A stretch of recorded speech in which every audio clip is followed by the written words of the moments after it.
Smart Listener, selamat pagi penuh semangat. Segera kami hadirkan Smart Financial Wisdom untuk membangun literasi dan inklusi keuangan masyarakat Indonesia bersama Eko Pratomo, penulis buku Financial Wisdom Series, serta Muhammad Teguh, Financial Expert. Halo Vina. Smart Financial Wisdom. Smart Financial Wisdom. Smart Way to Happiness. Selamat mengikuti. 95,9 Smart FM Business and Inspiration. Selamat pagi Smart Listeners. Kami doakan Anda dalam keadaan sehat walafiat untuk bisa memulai aktivitas di hari Rabu ini di tanggal 31 Mei 2023. Ada saya Darul Adam dan tentunya dua narasumber kita yang hari ini akan berbicara dari sisi yang berhubungan dengan spiritualitas. Ya, kita bicara masalah bagaimana agar mampu berkurban dan juga berhaji. Saya nggak mau berlama-lama, langsung saja saya akan perkenalkan Pak Eko Priyo Pratomo. Assalamualaikum, selamat pagi Pak Eko. Selamat pagi ya, Waalaikumsalam warahmatullahi wabarakatuh, Mas Daril, sehat-sehat. Alhamdulillah sehat. Terima kasih kesediaan waktunya Pak Eko, dan juga sudah ada Pak Muhammad B. Teguh, Financial Planner kita. Assalamualaikum, selamat pagi Pak Teguh. Waalaikumsalam warahmatullahi wabarakatuh. Baik, terima kasih. Semangat. Semangat ya, dan pagi hari ini kita akan bicara lebih jauh tentang bagaimana sih agar mampu melakukan ibadah kurban dan juga ibadah haji. Nah, bagi Anda Smart Listeners yang mungkin sudah berhaji, Alhamdulillah, dan bagi Anda yang sempat berkurban di tahun lalu juga Alhamdulillah, tapi pertanyaannya adalah apakah Anda juga punya waktu, punya keuangan secara finansial yang sangat baik untuk bisa dikelola, dan Alhamdulillahnya tahun ini bisa berkurban kembali. Yuk, kita coba tanya sedikit tentang historikalnya. Saya mau ke Pak Teguh dulu nih, berbicara masalah historikal yang berhubungan dengan haji dan juga kurban. Ini kan nggak bisa dipisahkan ya, satu sama lain ya Pak Teguh ya. Baik dari sisi historis, waktu pelaksanaan, fadilah atau manfaatnya. Tapi bagaimana sekilas tentang dua kesempatan ini yang berhubungan dengan investasi dunia dan juga akhirat. Silakan Pak Teguh. Ya, pertama, kalau dari sisi hukum dulu nih ya, bahwa haji itu suatu ibadah yang wajib. Ya. Bahkan masuk rukun dalam Islam, benar nggak? Jadi bagi smart listener yang Muslim, jangan salah, yang namanya haji itu wajib. Zakat juga wajib. Tapi dalam Islam itu yang namanya kewajiban yang berkaitan sama keuangan, ada term and condition-nya tuh Mas Daril. Ada syarat dan ketentuan berlaku. Haji wajib bagi yang memang mampu untuk perjalanan, mampu keuangan, mampu kesehatan, mampu keamanan ya. Nah, ini yang harus kita perhatiin juga, sehingga mampu itu harus terukur. Ya kan, nggak pakai saya keren gitu kan, ganti mobil lagi, nah ini berarti dia sebenarnya mampu tapi merasa nggak mampu, ini yang bahaya. Nah, sehingga harus terukur nih mampu.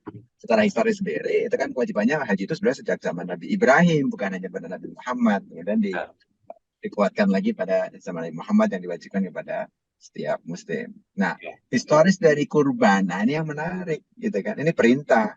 Nah, awalnya memang dianalogikan perintah untuk menyembelih anaknya sendiri Nabi Ibrahim kepada Nabi Ismail. Secara historis ini sebetulnya bagian dari ibadah di mana pengorbanan apa yang diminta oleh Tuhan itu harus dilakukan apapun itu.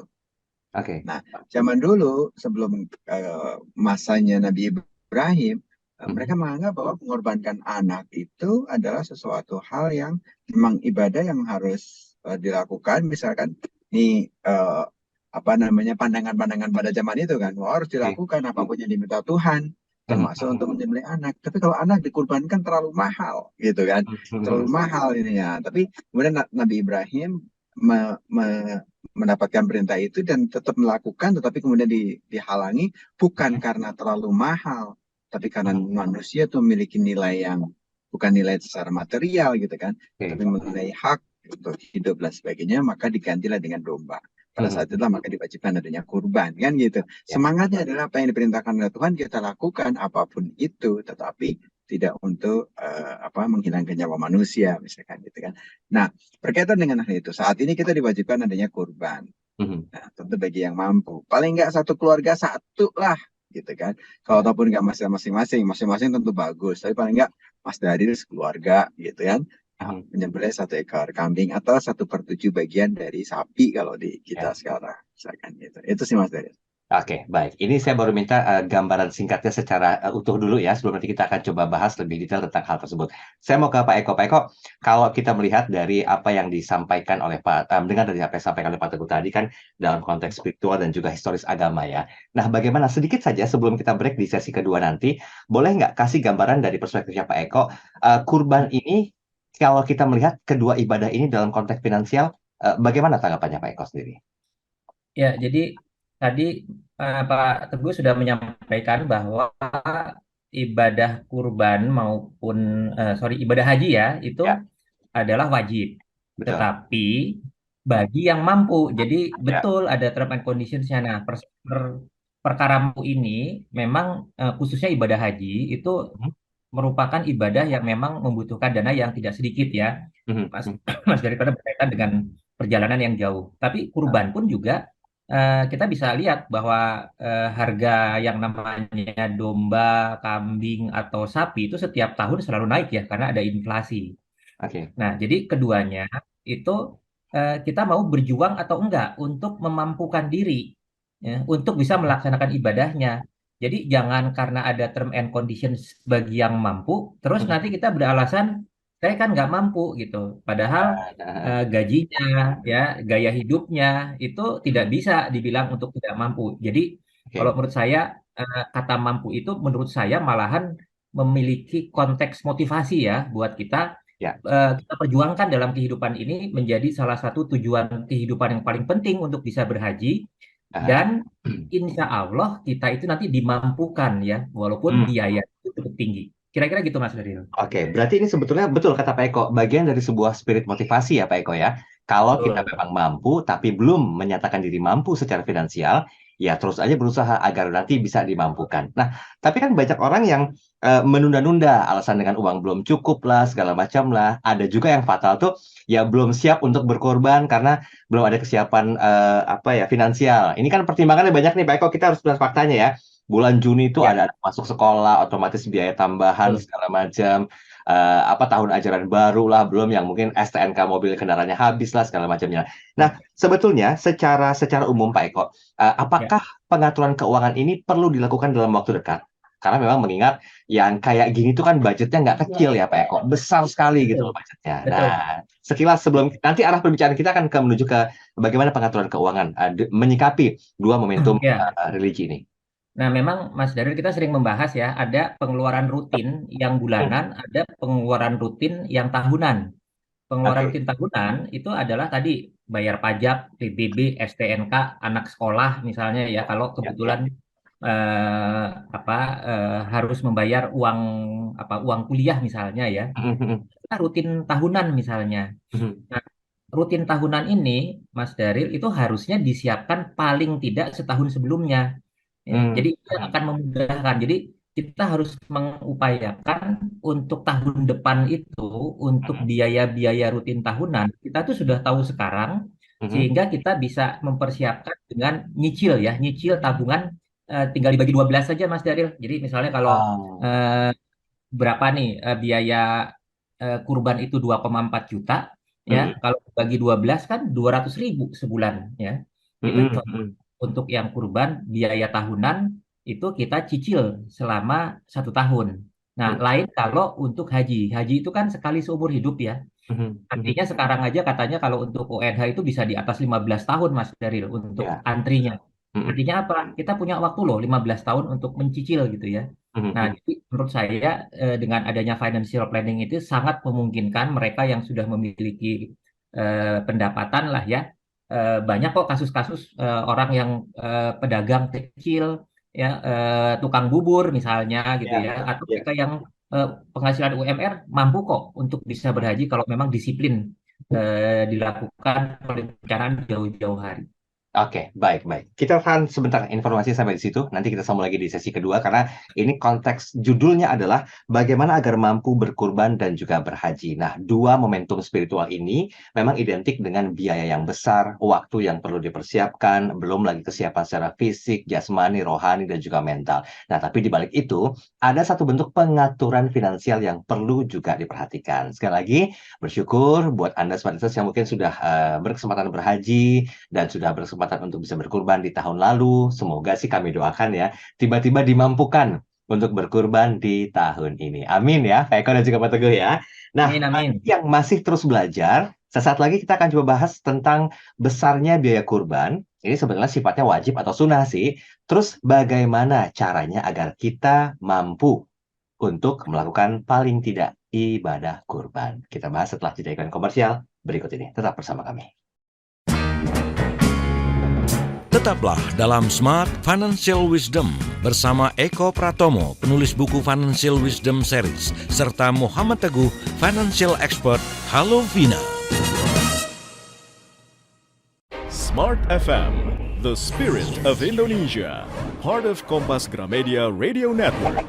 Kami hadir bukan sekadar menghibur.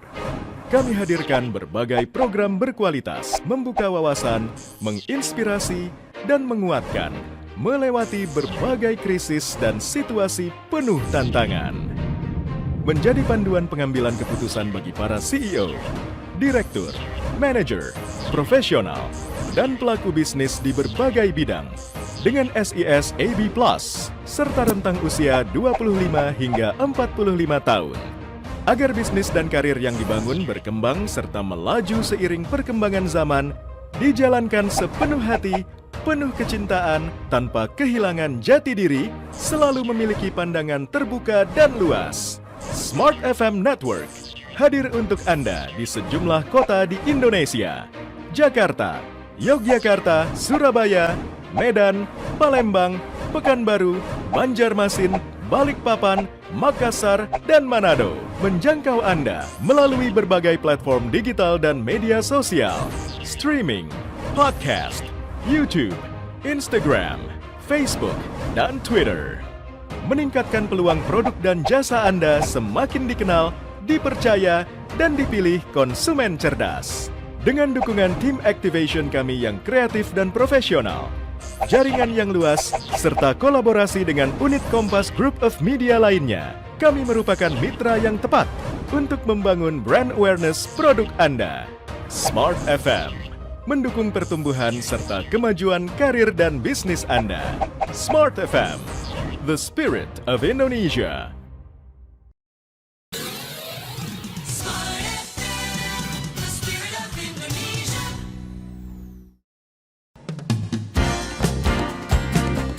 Kembali Anda simak Smart Financial Wisdom bersama Eko Pratomo, penulis buku Financial Wisdom Series, serta Muhammad Teguh, Financial Expert.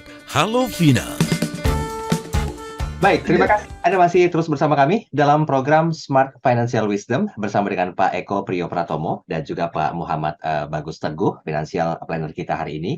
Kita masih bicara tentang agar mampu berkurban dan juga berhaji. Nah, kami undang komentar Anda di 0812 11 12 959 dan kami juga audio visual di kanal YouTube Smart FM. Jadi buat Anda yang mau berkomentar silakan. Jangan lupa untuk like dan juga subscribe.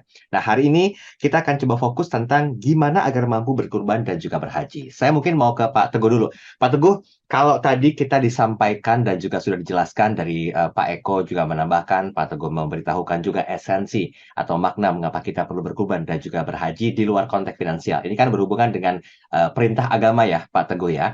Nah, boleh nggak kira-kira dibocorin? Atau Pak Eko Joti boleh menambahkan, kalau bicara masalah biaya kurban, ini berapa sih yang memang sekarang, karena harganya kan diyakini akan fluktuatif ya, berubah-berubah gitu ya, dari tahun ke tahun juga berubah gitu ya. Bahkan pemberitaan di TV juga banyak peternak sapi yang sudah mulai menaikkan harga dengan pertimbangan-pertimbangan dari sisi pakan dan juga pengurusannya. So, kira-kira berapa normalnya besarnya biaya kurban? Ini hukumnya wajib atau sunnah sejatinya? Silakan, Pak Eko atau Pak Teguh, monggo. Pak Teguh silakan. Ya, kalau yang mampu sih udah mendekati wajib banget ya. Jadi artinya suatu hal yang ini artinya Kalau ataupun sunnah itu sunnah yang sangat sangat dianjurkan atau sunnah muakkadah. Memang ada banyak pandangan terkait dengan itu. Tapi kalau yang mampu, gini, saya memaknai kalau ataupun itu untuk hukum-hukum yang sifatnya sunnah. Saya memaknainya seringkali gini, orang mengatakan bahwa yang sunnah itu adalah sesuatu yang kalau dikerjakan berpahala, kalau tidak dikerjakan rugi, ya tidak dikerjakan adalah tidak apa-apa gitu kan. Nah, kalau saya memaknainya adalah kalau kita bisa kerjakan kita berpahala, kalau tidak bisa dikerjakan kita rugi banget gitu, kira-kira gitu. Nah, dengan persepsi itu maka setiap ibadah yang sifatnya sunnah pun akan kita kejar. Kali kita dikasih kesempatan kok untuk nambahin pahala, masa nggak dikerjain kan gitu ya? Nah, yang pertama. Yang berikutnya, sebetulnya ini kan setahun sekali ya, setahun sekali. Range-nya mungkin sekarang ada yang 2,5 sampai 4 juta sampai 5 juta lah. Mau bentuknya 1/7 sapi ataupun 1 ekor kambing gitu kan. Nah, mungkin kalau agak bagus dikit antara 4 juta, 5 juta gitu ya. Untuk ekor kambing atau 1/7 sapi gitu kan. Karena memang apa namanya hukum ekonomi Mas Daryl. Kalau supply-nya permintaan demand-nya banyak, harga cenderung naik, bener nggak? Kan masa-masa kayak gini kan masa-masa demand-nya banyak. Meskipun sekarang banyak disiasati, ada lembaga-lembaga sosial, seperti lembaga amil zakat itu sudah membelinya jauh-jauh hari sehingga bisa disalurkannya dengan lebih murah dan sehingga membantu orang-orang yang akan berkurban menjadi lebih ringan untuk berkurban melalui lembaga sosial dimaksud kan gitu. Bagaimana bisa? Tinggal bagi 12 tadi Pak Eko udah nyampein. Syukur-syukur kalau kita memang punya budget khusus. Setiap kali misalkan beberapa waktu lalu kita ada THR misalkan ya. Ada bonus misalkan yang perusahaan-perusahaan yang baru bagi-bagi bonus kan ada juga tuh di bulan April Mei kemarin gitu kan. Nah, jangan langsung dilariin buat war ticket gitu ya.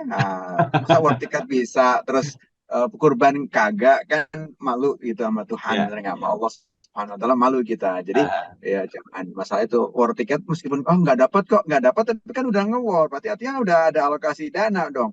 Yang dadakan aja bisa, maksudnya kayak gini udah setiap tahun sekali kita ada kesempatan untuk berkurban, masa kita nggak manfaatin kesempatan itu untuk berkurban, benar nggak? Nah, gitu.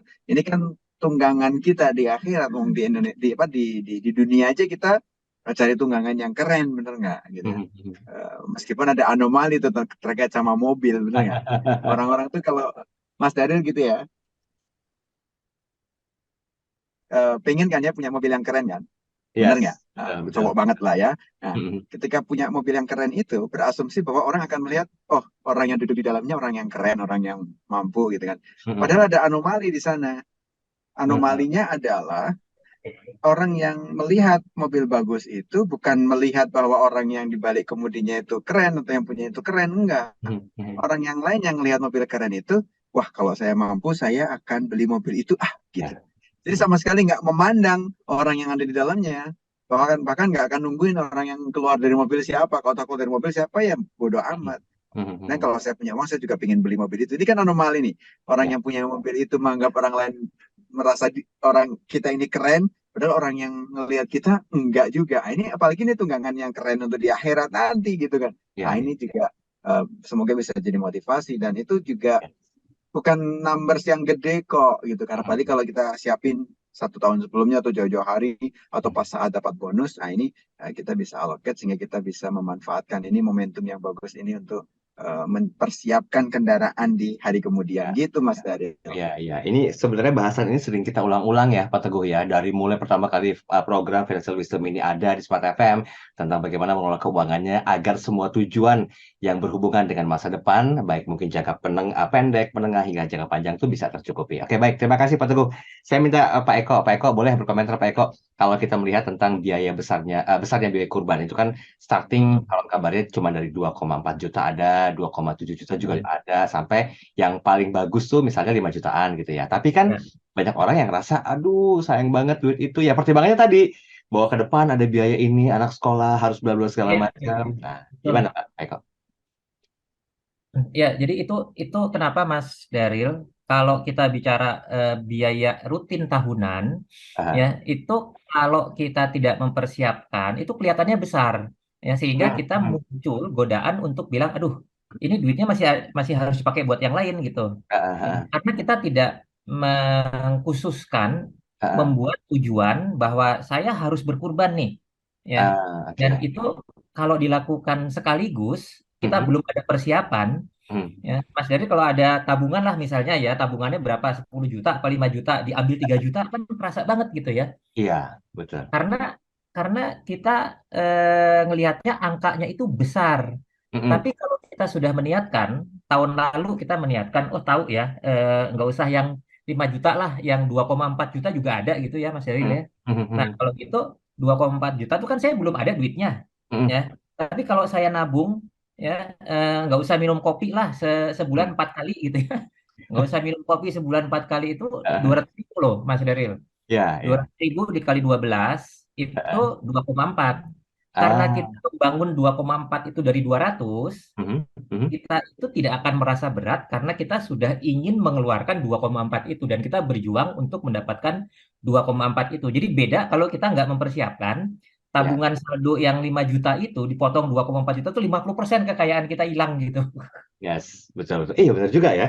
Taruhlah kita nggak ngedai kopi lah gitu sebulan, nggak Iya beli rokok betul. 50.000 lah sehari misalnya. Kan Betul. kayaknya banyak banget kekumpulnya ya. Tapi gimana caranya agar ini nggak hanya berhubungan dengan teori loh Pak Eko. Mohon maaf nih, saya boleh nggak dikasih sisi motivasinya agar ya taruhlah kita gagal tahun ini untuk Mm-mm. kurban. Tapi dengan statementnya Pak Eko ini mampu menjadikan itu motivasi dan juga inspirasi. Oke, yuk tahun depan yuk kita kurban. Iya.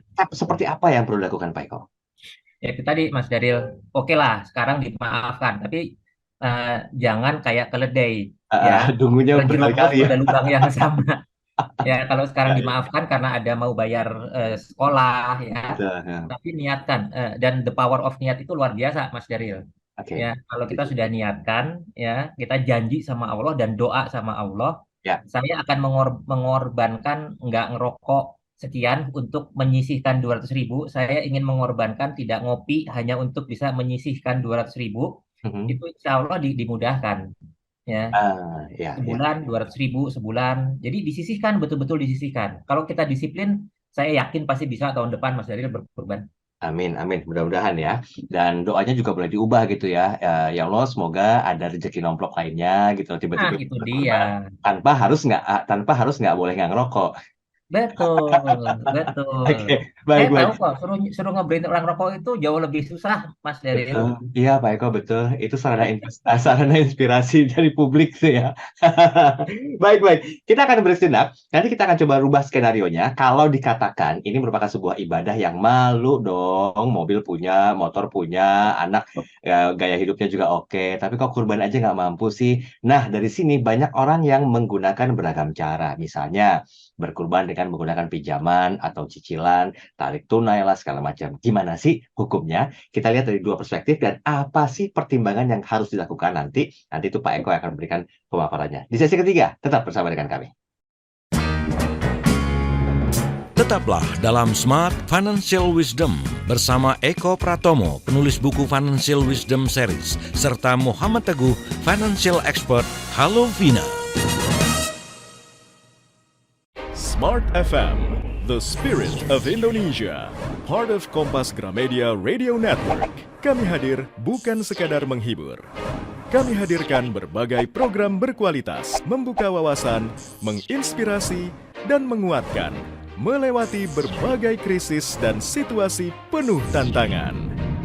Menjadi panduan pengambilan keputusan bagi para CEO, direktur, manajer, profesional, dan pelaku bisnis di berbagai bidang dengan SIS AB+, serta rentang usia 25 hingga 45 tahun.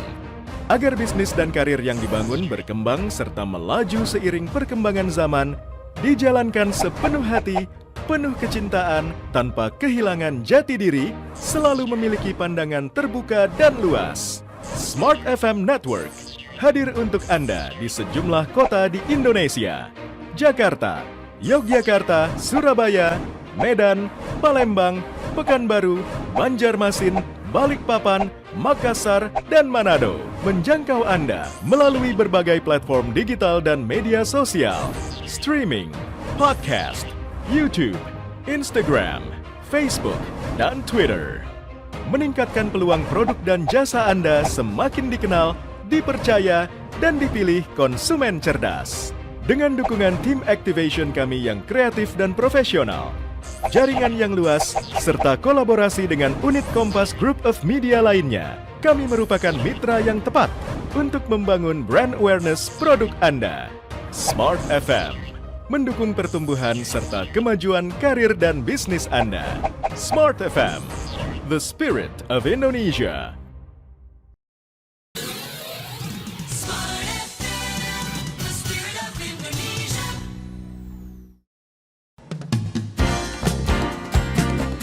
Kembali Anda simak Smart Financial Wisdom bersama Eko Pratomo, penulis buku Financial Wisdom Series, serta Muhammad Teguh, Financial Expert. Halo Vina.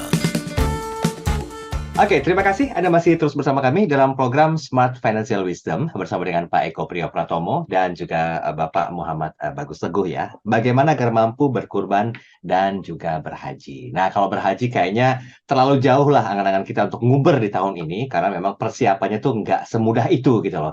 Angkanya pun tidak dalam tanda petik tidak sereceh ketika kita berkurban ya. Itu kan disparitasnya jauh banget gitu loh antara ratusan juta hingga yang jutaan saja. Nah, tapi begini Pak Eko, saya ke Pak Eko dulu, Pak Teguh nanti boleh nambahin ya.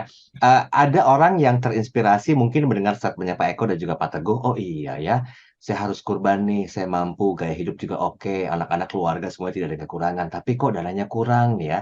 Agar menutupi kemaluan terhadap sang pencipta ilahi Robi ini, melakukanlah hal-hal seperti pinjam, berhutang, gesek tunai, segala macam. Nah, pandangan Pak Eko tentang cara ini bagaimana Pak Eko? Sebetulnya sih kategori mampu itu Mas Daril seharusnya memang kita eh, punya uang yang dari tabungan ya. Oke. Nanti Teguh kali ngasih gambaran. Kalau menurut saya kok rada nggak pantas gitu ya untuk menunaikan ibadah kurban saja harus tarik tunai ya atau pakai pinjol segala macam. Eh, saya sih kayaknya agak kurang sepakat kalau Oke. caranya seperti itu. Gitu. Ya, Tapi ya. nggak tahu apakah misalnya kalau itu menjadi niat yang membuat dia bertobat gitu ya. Ya udahlah nggak apa-apa gitu. Saya nggak tahu kalau dengan alasan itu masih boleh nggak tuh Pak Teguh? Oke. Nah, Tanya Pak Teguh tuh. Ya, silakan Pak Teguh. oke. Prinsipnya begini, orang berutang itu ada dua sisi yang harus kita lihat. Orang berutang karena dia nggak punya uang atau nggak mampu. Yang kedua, berutang karena kurang pintar ngelola keuangan, sehingga dia perlu berutang. Oke, ini menarik nih. Nah, terus. Sebetulnya dia mampu, tapi pas saat ini lagi short nih, baru ada dapat duitnya bulan depan atau tiap bulan sih biasanya bisa nih bulan ini doang, misalkan gitu kan.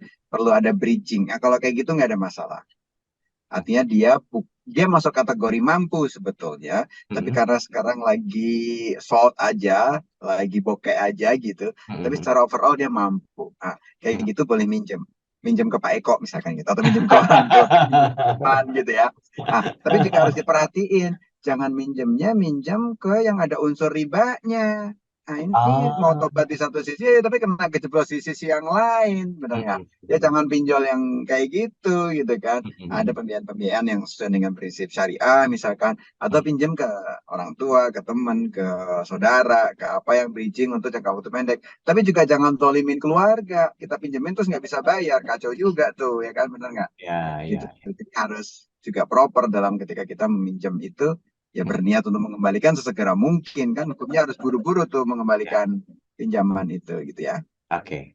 Ini menarik ya. Dilihat dari dua perspektif ya. Ada yang mampu, tapi tadi kata Pak Teguh menyampaikan dia lagi bokeh gitu loh, sehingga menggunakan cara itu. Setidaknya secara finansial kan ada keran yang mungkin kedepannya itu masih bisa mencukupi untuk membayar cicilan dari pinjaman itu. Nah, bagaimana Pak Teguh yang mohon maaf nih, yang memang dia nggak mampu, tapi kepengen banget berkurban karena seumur hidup belum pernah berkurban misalnya, sehingga mendengar ada kesempatan untuk pinjam segala macam itu dia lakukan. Nah, secara pengaturan keuangan bagaimana Pak Teguh? Ini untuk kategori yang mungkin tidak mampu banget tapi mungkin punya penghasilan tapi nggak cukup banyak lah Pak Teguh.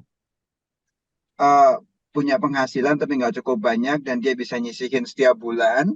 Kan banyak ceritanya tuh ya, ada pemulung lah, ada kurang mampu, tapi setiap bulan dia nabung segala macam.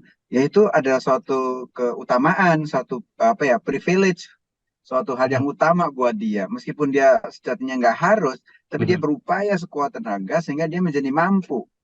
Ini suatu keistimewaan buat dia, suatu keberkahan yang luar biasa kalau saya lihatnya. Artinya itu dua sisi dapatnya. Sisi kurbannya dia dapat, sisi yang kedua dia mengajak, memotivasi orang lain, menginspirasi orang lain yang goyang kayak gini aja bisa kok.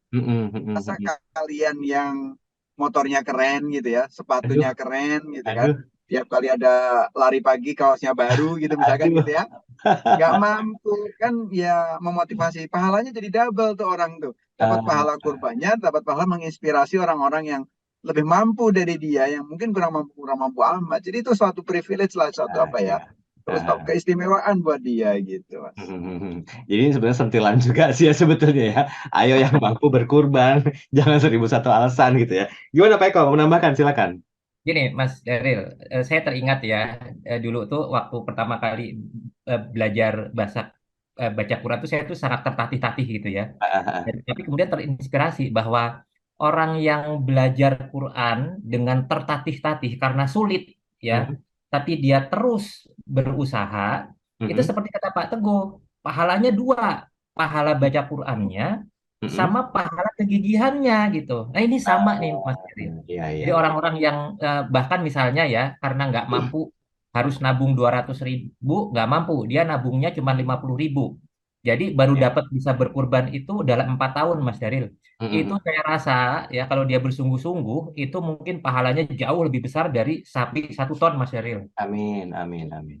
Jadi begitu kalau menurut saya. Jadi kegigihan Allah itu maha adil dan maha melihat ikhtiar seseorang dalam dia memenuhi perintahnya gitu ya. Jadi saya sangat memotivasi lah, kalau nggak kuat 200.000, 50.000, nggak kuat 50.000, 25.000. Entah nanti baru 4 tahun, 8 tahun, oh itu pahalanya tiap tahun dapat ya, karena dia sudah berniat dan sudah berjuang. Gitu. Yes. Jangan utamakan rokok dan juga kopi ya, kalau mau nabung. Kayaknya ada yang adu-adu aja nih dari tadi nih. Aduh, dengernya kok aduh gitu. Baik. Kita coba kombinasikan ke pertanyaan yang masuk di WhatsApp ya. Ini sebentar sudah ada. Oh ya, Pak Eko dan juga Pak Teguh, Assalamualaikum, selamat pagi. Singgung sedikit dong tentang dalam tanda petik pihak ketiga yang menyediakan fasilitas untuk hewan kurban. Nah, bagaimana bentuk mempercayai dari kredibilitas lembaga tersebut? Oke, silakan. Tanpa menyebutkan nama ya, mungkin ya. Silakan Pak Teguh. Pak Teguh gimana? Ya, memang ada banyak penyedia jasa berkaitan sama ibadah. Termasuk kita umroh, kita haji, ada BPIH khusus gitu ya. Pihak-pihak yang menyelenggarakan travel haji. Boleh nggak? Boleh aja. Termasuk untuk kurban ini ada pihak ketiga, misalkan di masjid-masjid ya, atau lembaga amil zakat. Nah, tentu untuk melihat dia bonafit apa enggak, atau dia dapat dipercaya apa enggak, kita lihat track record-nya lah. Misalkan kalau di masjid, selama ini di masjid ini kayak gimana sih penyembelihan kurbannya, benar-benar amanah apa enggak. Beberapa masjid bahkan kerjasama sama RPH gitu ya, rumah pemotongan hewan, sehingga lebih higienis, lebih ini. Dan RPH sekarang yang tersertifikasi untuk penyembelihan halal juga banyak gitu kan. Nah, ini menimbulkan suatu kegiatan ekonomi juga yang membangkitkan buat masyarakat luas kan gitu kan. Bahwa mungkin bagi sebagian orang, smart listener saya kira banyak yang dalam taraf ini, nggak masalah harganya berapa, yang penting dagingnya sehat, sapinya sehat gitu ya, terus terdistribusi dengan baik, terlebih juga bisa distribusi ke daerah-daerah yang kurang, yang minus gitu ya. Nah ini saya kira itu bisa jadi bahan pertimbangan. Tentu bonantivitas bisa dipercaya, track record kayak gimana menjadi salah satu kata kunci untuk kita bisa memberikan amanah kita kepada pihak-pihak ketiga tersebut. Saya kira nggak masalah, Mas. Oke, baik. Ini kita akhiri bahasan tentang kurban ya. Karena kan kita bahas tentang dua sisi kewajiban umat muslim, yaitu berkurban dan juga berhaji. Pertanyaan tema kita adalah bagaimana agar mampu berkurban dan juga berhaji. Kalau saya rasa sih bicara masalah berkurban itu udah cukuplah edukasi yang disampaikan oleh Pak Eko dan juga Pak Teguh. Dan nanti Anda bisa coba tayangkan ulang siaran ini di kanal YouTube Smart FM. Nah, di sesi terakhir, walaupun waktunya pendek, kita akan bahas tentang bagaimana caranya agar kita mampu untuk berhaji, walaupun masih ada banyak hal yang jadi pertimbangan, waktu kah, umur kah, faktor kesehatan kah, dan juga lain sebagainya. Tapi berharap sama-sama kita dimampukan untuk berhaji entah di tahun depan atau di tahun yang akan datang. Yang penting mampu dulu dan kita yakin bahwa kita bisa melakukan hal itu. Di sesi terakhir kita akan bahas lebih lanjut tentang bagaimanakah caranya agar kita mampu untuk berhaji. Anda jangan kemana-mana, tetap bersama kami. Tetaplah dalam Smart Financial Wisdom bersama Eko Pratomo, penulis buku Financial Wisdom Series, serta Muhammad Teguh, Financial Expert. Halo Vina. Smart FM, the spirit of Indonesia. Part of Kompas Gramedia Radio Network. Kami hadir bukan sekadar menghibur. Kami hadirkan berbagai program berkualitas, membuka wawasan, menginspirasi, dan menguatkan, melewati berbagai krisis dan situasi penuh tantangan. Menjadi panduan pengambilan keputusan bagi para CEO, direktur, manajer, profesional, dan pelaku bisnis di berbagai bidang dengan SIS AB+, serta rentang usia 25 hingga 45 tahun. Agar bisnis dan karir yang dibangun berkembang serta melaju seiring perkembangan zaman, dijalankan sepenuh hati, penuh kecintaan, tanpa kehilangan jati diri, selalu memiliki pandangan terbuka dan luas. Smart FM Network hadir untuk Anda di sejumlah kota di Indonesia. Jakarta, Yogyakarta, Surabaya, Medan, Palembang, Pekanbaru, Banjarmasin, Balikpapan, Makassar, dan Manado. Menjangkau Anda melalui berbagai platform digital dan media sosial, streaming, podcast, YouTube, Instagram, Facebook, dan Twitter. Meningkatkan peluang produk dan jasa Anda semakin dikenal, dipercaya, dan dipilih konsumen cerdas. Dengan dukungan tim activation kami yang kreatif dan profesional, jaringan yang luas, serta kolaborasi dengan unit Kompas Group of Media lainnya, kami merupakan mitra yang tepat untuk membangun brand awareness produk Anda. Smart FM mendukung pertumbuhan serta kemajuan karir dan bisnis Anda. Smart FM, the spirit of Indonesia.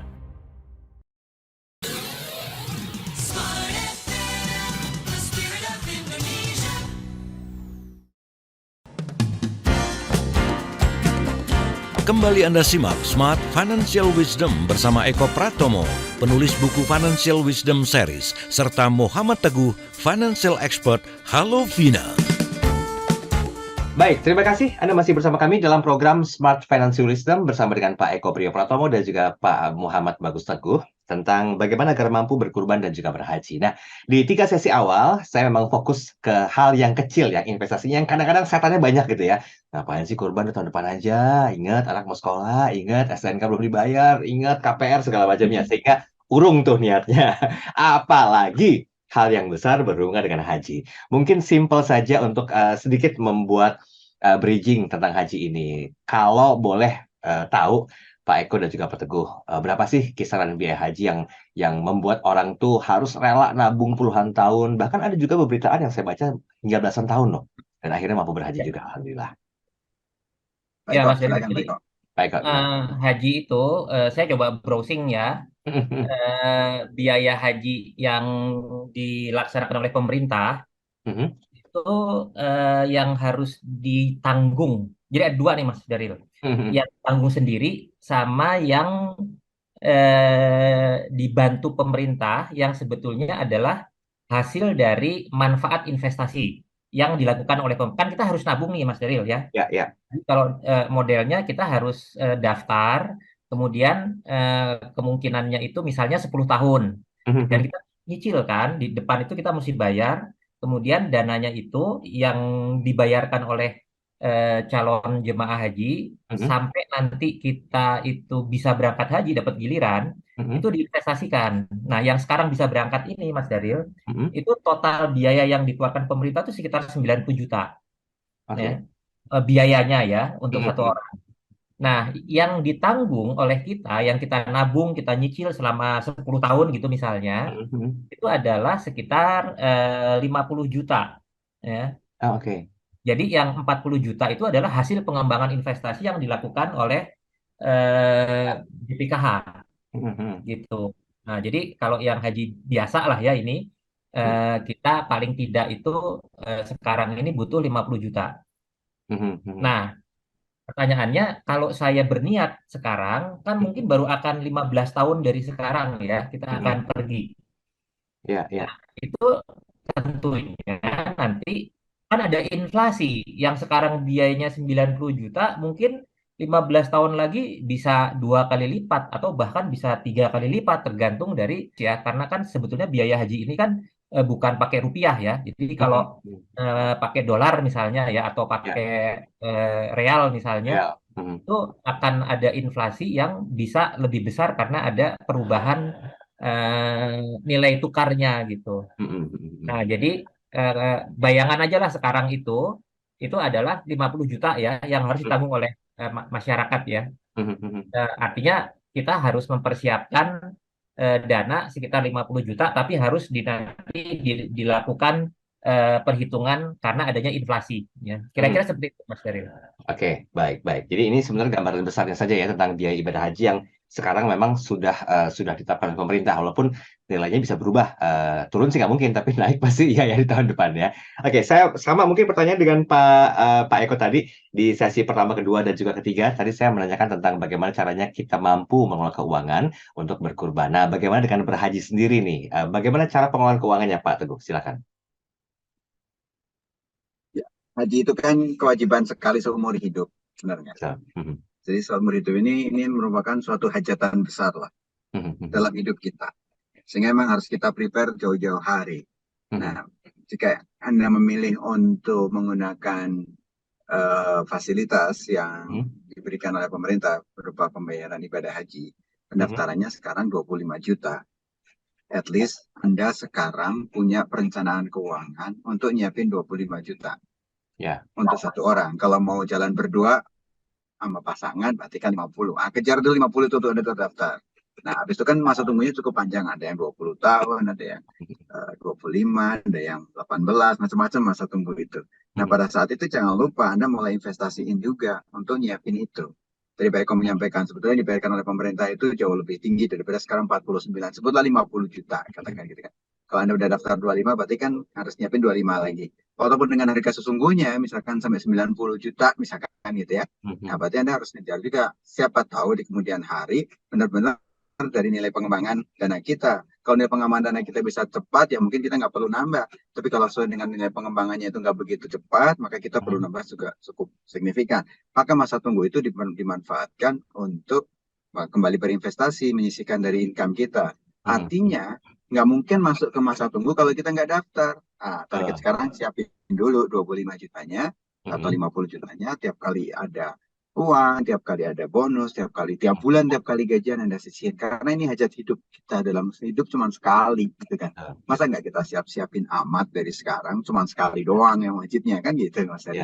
Ini jadi salah satu prioritas lah dalam perencanaan atau financial planning kita. Oke, karena memang sifatnya prioritas, sebisa mungkin ya jangan di akhir ya untuk nyisihirnya, di awal ya Pak Teguh ya untuk nyisihirnya. Nah itu yang sering digaung-gaungkan oleh Pak Eko dan juga Pak Teguh. Baik, nah Betul. waktu kita nggak cukup banyak lagi untuk bisa membahas masalah bagaimana agar mampu berkorban dan juga berhaji. Mungkin boleh kita review Pak Eko dan juga Pak Teguh, sekaligus kita ambil konklusinya di 3 menit terakhir, apa yang mungkin perlu jadi perhatian atau atensi dari intisari perbincangan kita. Saya mau ke Pak Eko terlebih dulu. Silakan Pak Eko. Ya, Mas Daryl, saya mungkin cerita sedikit aja ya pengalaman saya waktu begitu saya menikah, Mas Daryl. Itu memang saya menuliskan apa sih yang paling penting dalam kehidupan setelah pernikahan gitu ya. Nomor satu waktu itu saya pengen segera punya rumah, segera berhijrah dari rumah orang tua atau rumah mertua tepatnya gitu ya. Nah, nomor dua itu adalah haji ya. Jadi ketika pertama kali saya punya gaji, ya, selain saya nyicil untuk down payment untuk punya rumah, saya itu nyicil nabung dolar, Mas Daryl. Ya, sebetulnya bisa aja orang nabung real atau nabung apa. Jadi saya menyisihkan sedikit demi sedikit. Saya punya uang, punya bonus itu memang saya niatkan. Ya, dan itu baru terkumpul. Saya menikah tahun 90. Saya naik haji tahun 2000, Mas Daryl. Yang lucu apa coba Mas Daryl? Ya, istri saya kan sakit, ya, dan itu semua tabungan saya itu habis, ya, yang tersisa itu hanya tabungan haji. Oke. Ya. Dan begitu istri saya bisa recover, dia pengen cepet-cepet naik haji, tabungan itu cukup untuk haji. Masya Allah.